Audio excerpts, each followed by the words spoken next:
small? Wala akong dala. Medium, 240. Isang tray.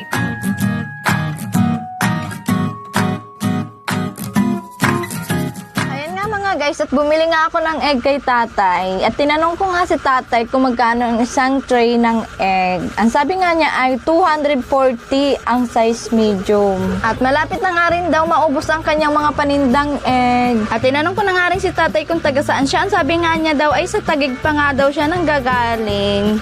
O, diba mga guys, ang sipag ni tatay kahit nga ay yung tipong malayo tapos dito siya sa aming lugar umiikot magtitinda. Dahil nga sabi nga ni tatay ay mga suki na daw niya to. Suki na nga daw ni tatay yung mga nandito sa lugar na to. At tinanong ko na nga rin si tatay kung ilan years na nga rin siyang nagtitinda ng egg. At ang sabi nga ni tatay ay 10 years ago na daw siyang nagtitinda ng egg. O diba, nakakatuwa ang super sipag niya. Ang pinakamaganda pa niyan mga guys, kahit yung maedad ka na, ayan, ay wala siyang amo. Sarili niyang negosyo. Ayan nga mga guys, at kailangan ko na nga rin bayaran si tatay dahil nga ay kailangan pa niyang magbenta sa ibang street. At parang maubos na rin ang kanyang tinda para pag uwi niya sa bahay. 20, 30, 40. 240 yung eggs ni tatay. Size medium. Magkano yung small? Wala akong dala. Medium, 240. Isang tray. Tapos yung large, 250. 260 pwede na. Napakamura pa rin.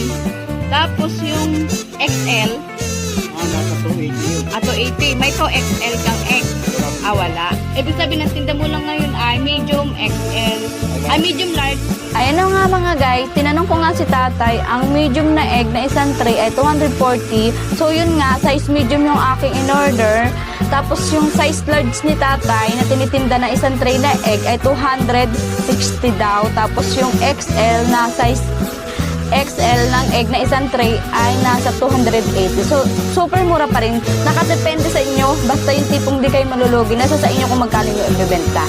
Huwag lang overprices, di ba?